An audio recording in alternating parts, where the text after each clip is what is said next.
Uou! Olá, queridas e queridos, abençoados da Química Analítica. Vamos então prosseguir nossos estudos, tá bom? Com o método agora instrumental, tá bom? Os métodos clássicos, gravimetria, titrimetria, tá? Que são métodos onde você tem recursos manuais, tá? Mais habilidade com instrumentos simples, como vidro, por exemplo, tá bom? E agora nós vamos usar equipamentos eletrônicos, então são os métodos instrumentais, tá bom? O primeiro desses métodos instrumentais vai ser a espectrofotometria, inclusive tema de um dos trabalhos aí que vocês fizeram. Bom, só comentar rapidamente, então, a determinação de níquel e molibdênio em aço baixa liga está na página 42 da apostila de vocês de Química Analítica, tá bom? Fazer uma observação rápida que eu falei, né? É que espectro significa, é como se fosse o estudo da luz, e metria medida. Tá? Então a gente vai usar uma técnica onde se estuda uma luz que vai ser emitida na amostra. Tá? Bom, vamos continuar, depois eu vou explicar mais. Aquele 1 significa o primeiro parágrafo, tá? Que está na apostila de vocês. Então, na página 42, primeiro parágrafo, pesar a amostra. Tá? Então, você vai preferencialmente em pó, eu coloquei em parênteses, é uma observação minha. Quanto maior a superfície de contato, maior a velocidade de reação. Então, você vai pegar um pedaço de aço, você não vai analisar um bloco inteiro de aço, porque não tem necessidade de você usar tudo, já que com uma pequena amostra você consegue determinar o todo. Tá certo? Então, por isso, a gente vai dar preferência em usar em pedaço. E mais preferencialmente ainda, a gente vai preferir usar na forma de pó. Quando você pega a amostra de aço para preparar para análise, você fura, né, com uma broca industrial e aí saem pequenos pedaços de pó e algumas espirais de metal que a gente chama de cavaco. É o nome na indústria que a gente usa. A gente dá preferência a pegar o pó porque tem maior superfície de contato, é mais fino, tá? Vai ter mais contato com o reagente, que é o ácido que a gente vai usar para fazer a abertura, do que o cavaco. Tá? Então, quando você for pegar a amostra, preferencialmente pega pó.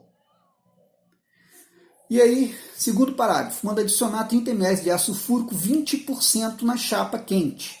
Sempre a chapa vai estar quente, maior temperatura, maior velocidade, né, de reação, logo a abertura, que é você dissolver a amostra nos íons correspondentes para análise, então ela sempre vai acontecer a quente. E aí coloquei ali, né, parcial em negrito, por quê? Porque a concentração do ácido é 20%. O que significa uma concentração 20%? Você tem 20 ml do ácido concentrado para cada 100 ml do ácido pronto, né? Ou seja, tem 80% de água. Por isso que é diluído, não é um ácido, chega a ser diluído, mas não é tão concentrado. Em relação à concentração dele de 98%, 20% é diluído, é isso que eu quero falar, tá bom? Diluído seria aí 5%, 10%, tá bom? Mas não é também concentrado, tá mais para diluído que concentrado 20%. Então, a abertura a gente sempre faz com uma concentração bem elevada, né? Temperatura alta, ácido forte, ácido sulfúrico é um ácido forte, é um ácido oxidante, tá bom? Que é preferencial para se fazer abertura, só que ele está ali com uma concentração baixa, então por isso que é o início de uma abertura. E depois manda adicionar 10 gotas de ácido nítrico, logo no terceiro parágrafo da prática de vocês. Tá? O que é oxidar? É você acabar de fazer a abertura. Na verdade, a abertura é uma oxidação. Você transforma um metal que tem carga zero em íon, que tem carga positiva. Aumentar NOx é oxidar. Tá bom? Então, ácido nítrico é um oxidante. O nitrogênio vai reduzir o NOx dele, como eu já falei na aula passada, né? Quem reduz NOx, aumenta o NOx de outro. Logo, HNO3 é um agente oxidante e ele vai oxidar, tá, a amostra. O ácido sulfúrico também é um agente oxidante, porque o NOx 6 do enxofre ele vai para 4, 2. Então, quando diminui o NOx, oxida o outro elemento. Né? A oxidação sempre acontece com alguém diminuindo e alguém aumentando o NOx, como já falei na aula passada. Então, você tem aí o ácido nítrico também um oxidante, só que agora está concentrado. Então, você vai adicionar o ácido sulfúrico e vai completar a abertura com ácido nítrico, tá? Concentrado. E aí continua, né, o procedimento e deixar no calor até evaporação dos gases nitrosos. O que é isso? Na verdade, o ácido nítrico concentrado, quando reage com metal, tá? Que é aquele M antes da seta, logo antes da seta, M de Maria, tem N de nariz e M de Maria. Esse M representa o metal e N significa um número para equilibrar a equação, que dependendo do metal, da carga dele, você tem o N diferente, tá certo? Então você tem o metal reagindo com ácido nítrico concentrado, produz íon do metal logo à direita, né, da seta, quer dizer, logo o início dos produtos, vai ter um íon, que é um M de Maria com N de nariz positivo na frente, ou seja, um íon positivo, um cátion. Produz a água também, libera elétron, porque está ficando positivo, tem que ter carga negativa em algum lugar, né? Então positivo com negativo vai dar zero. Como do lado esquerdo está neutro, o lado direito também tem que estar neutro em carga. Não pode estar elétron sobrando ou faltando. Tá bom? E o NO2. NO2, ele é um gás que você olha na literatura, fala lá castanho esverdeado, marrom esverdeado. Tá? Então você vai começar a ver essa coloração a partir do momento que você adicionar o ácido nítrico na tua amostra. Não com ácido sulfúrico, mas com ácido nítrico vai começar a liberar o NO2. Tá? Você vai começar a ver uma fumaça verde. Ela é tóxica, por isso que a gente faz essa abertura na capela, assim como as outras práticas da química analítica quantitativa. Tá? Então, coloquei até a observação, NO2 é marrom esverdeado. Bom, determinação do níquel, especificamente para o níquel agora. No segundo parágrafo fala, a gente separa dois balões, né? Em cada balão adicione 5 ml da solução de Br-, que é o brometo, barra BrA3-, que é o bromato de potássio. Então, brometo e bromato de potássio. E agite por alguns segundos. Bom, veja só. De novo, na oxidação, tá? Isso é um método instrumental, não é método de oxidação, não é titrimetria de oxidação, mas tem oxidação nessa prática. Então, vamos aproveitar para falar sobre isso. No brometo, o bromo tem carga menos, no bromato, 5+, tá bom? Então isso aí é regra de Knox, aí você vê a importância lá da matéria do primeiro ano de Química, né? Você estuda lá a tabela periódica, depois é número de oxidação, Knox. Então, bromo é 1-, já estou dando a carga, e bromato, 5+. Quando o brometo vai a bromato, ocorre uma oxidação que é aumento de Knox, né? 5+ é maior que 1-, tá bom? Quando está oxidando, então, esse sistema brometo-bromato é redutor. Agora, também pode acontecer o seguinte, ó, o inverso. O bromato ir até brometo, ou seja, sofrer uma redução. Quem reduz é agente oxidante. Então, você colocou ácido fúrico, que é oxidante, diluído, colocou ácido nítrico, que também é oxidante, e aí, concentrado, ele fez efetivamente a abertura da amostra, e essa mistura brometo-bromato ajuda a oxidar mais ainda a amostra. Tá? Para retirar interferentes, principalmente essa parte do brometo-bromato é retirar interferentes através da oxidação, transformar os interferentes em espécies que não causem problema na prática, tá bom? Então a função do brometo-bromato é oxidação, ser agente oxidante. Bom, parágrafo 3. Em cada balão, são 2 balões, né? Só lembrando, lá na primeira parte da prática manda fazer isso.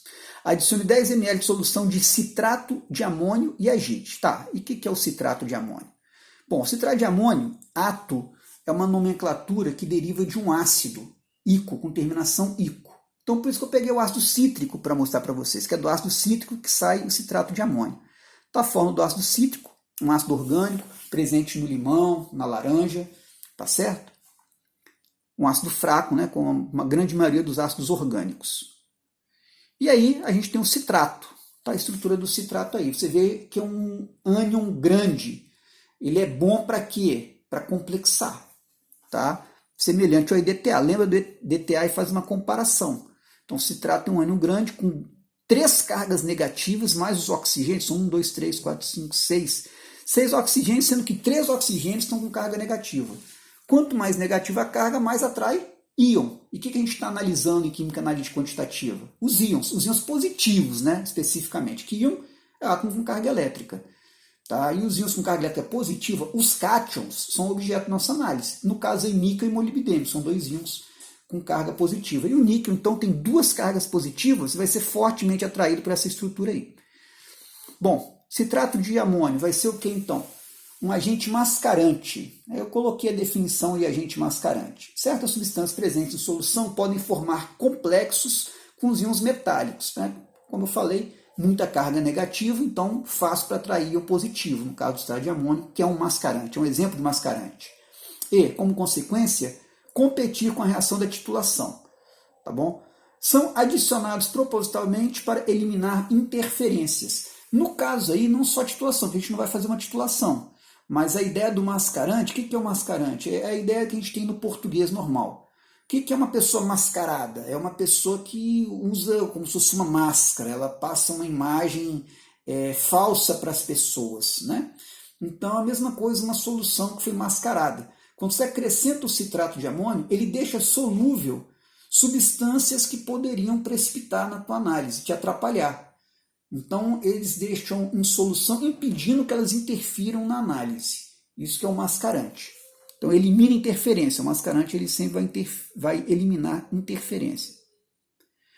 E no caso aí da prática, qual a interferência que elimina? Cromo, ferro e alumínio. Íons, né? De cromo, de ferro e de alumínio. Lembra que você está analisando aço. Então, você tem presença com certeza de ferro, como a aço liga também tem cromo, tá? Então você está eliminando esses íons com a adição do citrato de amônio.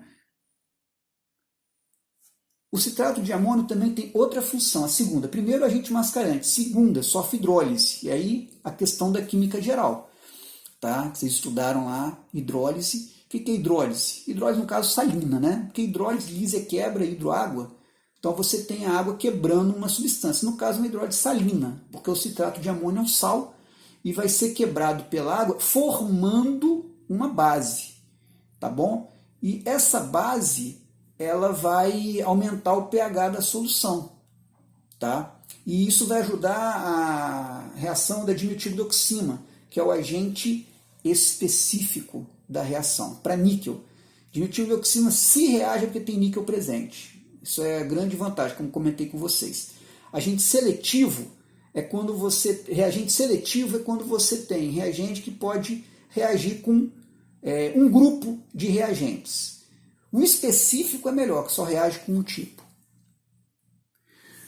Aí continua na prática. O outro balão de 100 ml ao outro balão, né? Possivelmente estava lá, eu copiei errado. Ao outro balão de 100 ml, adicione 2 ml de metilglioxima a 1%. Para excitar as moléculas, eu coloquei entre parênteses íons, né? Porque não fui eu que escrevi a apostila, e às vezes a pessoa distraiu com essa parte aí, que na verdade você tem íons níquel na solução. Tá? E quando reagir com o níquel, tudo bem, forma até uma molécula, tá bom? A dimetilglioxima, mas no início você tem íons, e aí essa molécula vai ser formada pela adição da dimetilglioxima, vai ser dimetilglioximato de níquel, vai ser o nome da molécula. E esse complexo que vai se formar, de níquel com dimetilglioxima, tem uma cor púrpura, é uma cor característica. E aí está lá, dimetilglioxima, determinação de níquel. O método baseia-se na precipitação dos íons níquel 2 com o composto orgânico dimetilglioxima, no intervalo de pH entre 5 e 9. Eu peguei do Bacana, o livro que eu disponibilizei para vocês, né? Está na edição mais nova que eu disponibilizei para vocês, mas enfim. Isso tem na literatura, isso aí tudo que eu estou falando, tá bom? E aí está um exemplo, tá, de reação. O lado esquerdo está aí o níquel, que é esverdeado em água, tá bom? E do lado direito começa a formar dimetilglioxima, tá, com níquel. Então o dimetilglioxima começa a reagir com níquel ficando púrpura. E aí mais de perto precipitado, né? Dimetilglioxima ligado com íon níquel. Observe que é um precipitado, é bom ser usado aí, eu peguei essas imagens, até aquela definição tem a ver com gravimetria. Você pode analisar níquel por gravimetria. No caso, a gente está analisando por espectrofotometria. Daqui a pouco eu vou falar o que é uma espectrofotometria melhor para vocês. Tá? Mas o composto que se forma em qualquer uma das duas análises é esse que vocês estão vendo aí. E aí está a reação, né, de formação do complexo de metilglioxima-níquel. Né? À esquerda está dimetilglioxima, tá certo? Está aqui, ó, dimetilglioxima. Aqui o níquel na forma básica, tá? E aqui o complexo que é formado. Então, meio básico, né? Você está usando aí, você usou citrato de amônio. Então, amônio em água forma hidróxido de amônio e está ali envolvendo em um níquel. Então, está me indicando que o meio está básico. Essa reação acontece preferencialmente em meio básico, tá? Bom, vamos seguir aqui. Depois fala lá, aferir espectrofotômetro em 530 nanômetros. que é o comprimento de onda que o aparelho funciona. Tá? 1 nanômetro dá 10 a menos 9 metros. Como você pegar 1 metro e dividir por 1 bilhão. Tá? Com a solução do balão que não contém dimetildoxina. Tá bom? Então, esse procedimento é feito para você fazer uma... O que é aferir? Vamos ver, eu pesquisei para vocês aqui no dicionário. Então, o que é aferir? É um verbo transitivo direto. Cotejar, pesos, medidas, etc., com os respectivos padrões. Afilar. Não adiantou muito, né? Vamos ver o que mais fala aí. Transitivo direto, também verbo. Examinar a exatidão dos instrumentos que servem para pesar, medir, etc. Afilar, afinar. Então, examinar a exatidão já ajuda um pouco, né? Porque eu estou usando um aparelho, será que ele está sendo correto na medida que ele está fazendo para mim? Então, para isso, a gente vai fazer o quê? Aferir. Mas o que é cotejar? Cotejar vai explicar melhor isso daí. Então, verbo transitivo direto e bitransitivo, ou seja, direto e indireto ele pode ser. Analisar alguma coisa, colocando-a em confronto com outra, a partir de uma nota. Confrontar. Tem outra definição aí. Transitivo direto e bitransitivo também pode ser esse verbo. Estabelecer comparação entre. Investigar semelhanças e ou diferenças entre uma ou mais coisas. Comparar. Então, você vai fazer, você tem 2 tubos que você separou, né, 2 balões, desculpa, que você separou, para levar para o espectrofotômetro. Um sem a dimetildioxina e outro com a dimetildioxina. Ou seja, um com complexo vai analisar e outro sem, para você poder fazer a comparação entre eles. É como se fosse confirmar, fazer um ajuste da medida que você está fazendo. Porque, claro, que com o complexo você tem que ter uma leitura diferente do sem o complexo. Você, então, compara uma com a outra para poder fazer a sua leitura. Tá? É uma forma de você se certificar da medida que você está fazendo. Bom, falar um pouco sobre a espectrofotometria, que é a técnica usada para determinar níquel e molibdênio. Então, eu comecei falando do níquel aí. E agora, o que é a espectrofotometria? Então, é você passar um feixe de luz numa amostra, que está dentro de uma cubeta, aquele recipiente ali de vidro. Basicamente é isso. Tá? Você tem uma intensidade de luz que é emitida e você mede a intensidade que passa. Porque quanto mais concentrada for a solução, mais vai ficar retida a luz. Então, tanto você pode medir quanto que foi absorvido, que chama absorbância, ou quanto passou, que chama transmitância. Não importa, qualquer uma das duas formas que você trabalhar, uma completa a outra. Né? Quanto maior uma, vai ser menor a outra. E no final das contas, você consegue determinar a quantidade que você tem do elemento. E como você sabe qual elemento? Pela cor. E essa cor tem a ver com o comprimento de onda da radiação eletromagnética que está sendo emitida. Em outras palavras, resumindo, com esse método você consegue, na espectro, você pensa em estudo da luz. E metria, medida. Então, a partir do uso de uma luz, uma radiação eletromagnética, você tem um aparelho que você calibra, coloca no comprimento de onda que você quer usar, tá? Faz a incidência da luz nesse comprimento de onda na amostra, e aí no final você tem a diferença de quanto que passou e quanto não passou pela amostra. Quanto mais concentrado tiver a amostra, menos luz passa. Basicamente é isso. E pelo comprimento de onda você sabe o elemento que você tem. Que isso é específico para cada elemento. Isso aí é como uma impressão digital. Tá? Isso tem a ver com saltos quânticos, que cada elemento, para ter a promoção do elétron para um nível mais externo e ele voltando para o interno liberando energia, ele precisa receber uma energia específica, única. Então, cada energia tem a ver com cada elemento químico, tá certo? Para fazer o salto quântico. E no salto quântico está envolvido cor, porque a luz que é emitida na volta do salto do elétron, ela tem uma cor específica, por isso você pode identificar os elementos químicos através da cor. Bom, então tá ali o que é a espectrometria, igual eu falei, o quanto uma substância química absorve a luz. Tá? Então tá ali a definição, deixei por escrito. Na verdade, numa apresentação a gente só coloca tópicos e vai falando igual eu estou falando. Tá? Mas como vocês vão estudar, eu estou deixando alguma coisa escrita aí. Claro, tem internet também para pesquisar hoje, né?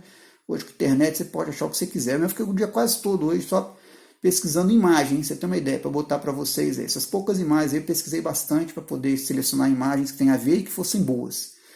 Então hoje o mundo é da internet, tem tudo aí, só falta a gente usar para o bem aí, usar bem as informações.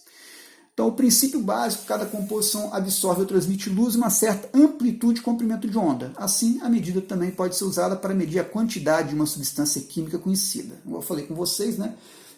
Pela intensidade da luz que você vê que passa ou não passa por uma amostra, você sabe quanto você tem de uma substância. Tá? E pela cor da luz que o aparelho conseguir determinar, você sabe qual a substância está analisando. No caso, você já regula. No caso dessa prática de níquel molibdênio, está na faixa dos 530 nanômetros. Você vai deixar regulado para poder analisar esses dois íons. Está na faixa de análise desses dois íons. A espectrofotometria é muito utilizada em áreas de biologia, fisicoquímica, indústria, né, que é o que interessa aí no curso de metalurgia. Você vai usar isso aí muito na indústria. E, inclusive, uma prática de análise de aço, né, que nós temos na apostila que vocês estão vendo aí. Tá? Eu botei referência ali, inclusive eu peguei as imagens aí, achei bonita a imagem inicial. Tá a referência aí no final do terceiro item aí. Transmitância. O que é transmitância? É você ver, né, o aparelho ele emite luz na amostra, você vê quanto que atravessou. Tá? Isso é transmitância. O valor de quanto da energia eletromagnética que você emitiu na tua amostra que passou do outro lado. Quanto de luz que você emitiu na amostra que atravessa para o outro lado. E absorvância? Exatamente o contrário. É quanto foi absorvido de luz que você emitiu numa amostra. Tanto faz, qualquer uma das duas dá a mesma coisa no final das contas. A absorvância de uma solução está relacionada com a transmitância, né? Isso eu já comentei. Quando a absorvância de uma solução aumenta, a transmitância diminui, porque sempre a soma das duas é 100%. Né? Então, uma coisa óbvia, porque se uma aumenta, a outra vai ter que diminuir. E o total é 100, né? Todo o total é 100%. Qual a síntese da espectrofotometria? Como eu comentei com vocês, né? Como uma impressão digital, saber exatamente a cor absorvida, que nos permite identificar e quantificar materiais diferentes. Na verdade, a quantificação vai por quanto de luz passou. E a identificação tem a ver com a luz que foi absorvida. Se é verde, se é azul, se é amarelo. Cada íon emite luz, quando é excitado, numa região diferente. Tá certo? Então, essa aí que é a base do método. E salto quântico, tá? Coloquei como observação que eu estava falando com vocês. O que é o salto quântico? Quando você emite energia no elétron, ele vai para o nível mais externo. Quando ele volta, libera essa energia recebida. Isso sai na forma de calor e luz. Tá? Então, cada elemento precisa de uma energia para poder promover esse salto quântico, nessa matéria lá da química geral também, né? Revisando aí. E essa luz ela tem a ver com o elemento químico, é específico para cada um deles. Tá certo? É colocar uma imagem aí, eu esqueci com certeza, que eu lembrei agora. Aí vocês pesquisam aí qual é o salto quântico, a imagem bonita, elétron saltando, pô! Aí um esquema, né, de como que é a análise. Você incide a luz numa cubeta, tá? Que é um frasquinho de vidro, e sai do outro lado a luz. Então você pode tanto medir quanto foi absorvido, quanto passou na tua amostra. E o que é a radiação eletromagnética? A radiação eletromagnética ela tem o quê? Um comprimento de onda, pode ser maior ou pode ser menor. O comprimento de onda é a distância ali entre os topos dessa senoide aí, essa curva que está aí, tá bom? Então você tem aí vários... toda radiação eletromagnética tem um componente elétrico e um componente magnético, vibracional, tá bom? E esse componente, ele... vou falar para vocês, ele define o elemento químico, porque a emissão dele vai ser no comprimento de onda diferente. Tá? Cada elemento químico tem um comprimento de onda de emissão. Espectro de cor versus comprimento de onda. Então, aí um exemplo, aí você vê, por exemplo, que no espectro visível é uma pequena parte, né? É o que a gente consegue ver, está lá entre 380 e 780 nanômetros de comprimento de onda, que a gente consegue enxergar. Se está abaixo, você tem ultravioleta, está acima, infravermelho. Tá? Então está o espectro e os comprimentos de onda. E cada cor, se vocês observarem ali, cada comprimento de onda está associado a uma cor. Como é que funciona o espectrofotômetro? Então você tem uma fonte, tá? Essa fonte emite luz. Essa luz passa num colimador que vai fazer uma concentração dessas luzes, tá bom? Que elas saem dispersas. Logo em seguida, vai passar essa luz concentrada num prisma.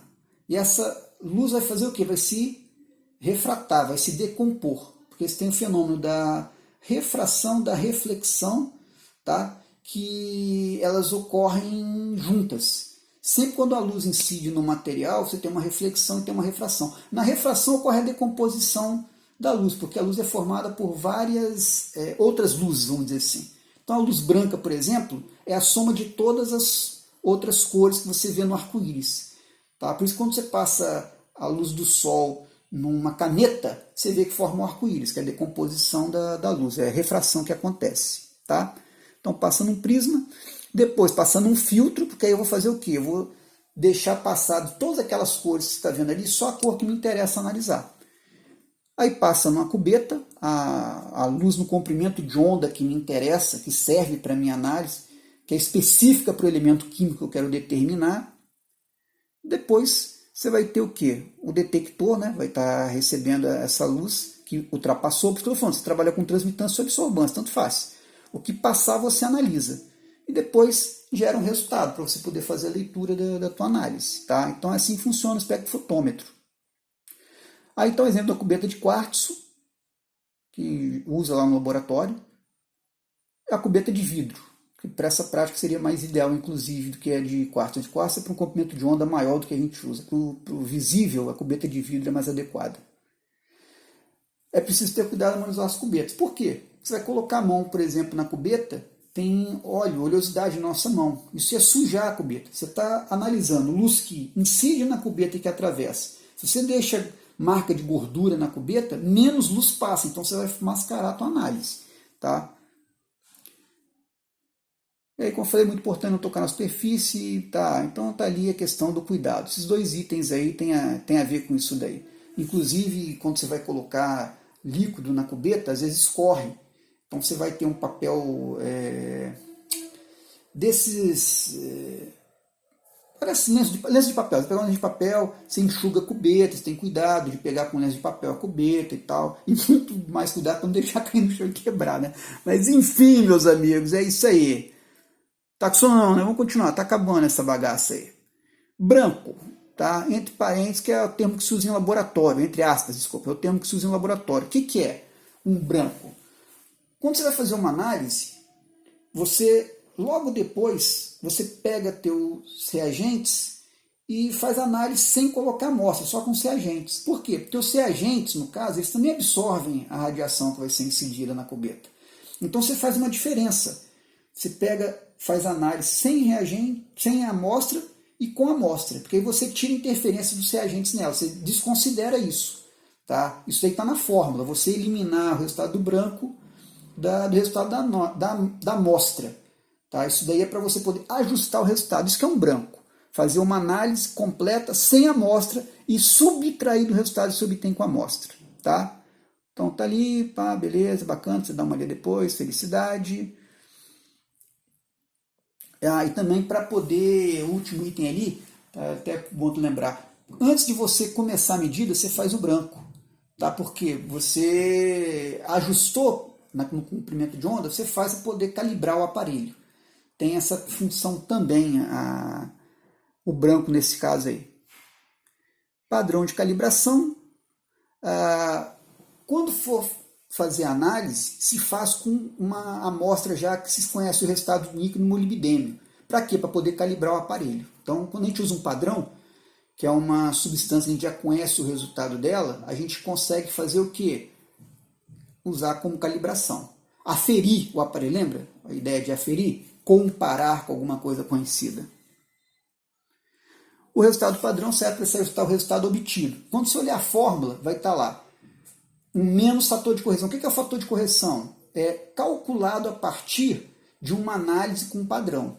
Então você vai usar isso aí na fórmula para poder corrigir desvios, né, da tua prática. Molibdênio, o que tem para falar dele?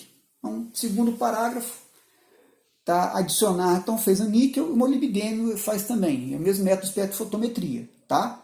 Mas aí eu quero fazer observação que manda adicionar tiocianato de amônio.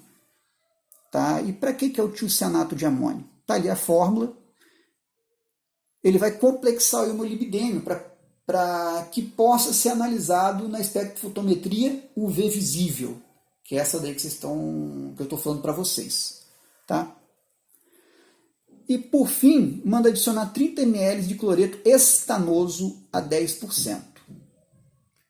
Bom, o ferro 3, lembra que a amostra está ácida, e meio ácido, o ferro tem carga 3+, tá? Em contato com o tiocianato, o ânion tiocianato, que é o SnCN-, forma tiocianato de ferro 3, que é vermelho. Então a solução vai estar amarela, que é a cor de íon ferro 3, em água. Quando adicionar o tiocianato, que é incolor, tiocianato de potássio, ou tiocianato de amônio, né, que manda adicionar, o que acontece? Forma o complexo de ferro e vai ficar vermelho na hora, vermelho sangue. Tá? Essa coloração aí, ó, do tiocianato de amônio. Também vocês já fizeram essa prática lá em qualitativo. A dimetilglioxima também. Você pegar a química geral lá, qualitativo, você vai ver aquela reação do dimetilglioxima e a cor dela característica. Tá? Então, por isso que é importante guardar informação. Quanto mais informação, mais ajuda você a desvendar outras informações. E aí, por fim, o que o cloreto estanoso faz? Semelhante que já usou na prática para determinar ferro por titrimetria de oxi-adição. Reduz o ferro a ferro 2. Porque o ferro 2 não forma complexo com tiocianato, então não vai ficar vermelha a solução. Qual o problema de ficar vermelha a solução? Você não está medindo luz que incide na amostra e atravessa, então uma amostra vermelha vai absorver muito mais luz do que uma incolor. Então vai ter um erro grande em sua prática, por isso você tem que eliminar esse tiocianato que é usado para complexar o molibdênio. Tá? Então, o complexo molibdênio não precisa ficar cor vermelha, você reduz o ferro e com isso sai aquela coloração vermelha, você pode fazer sua prática tranquilamente. Tá? Então, elimina a cor vermelha da solução. E a tetupa! Finalizei, abraço!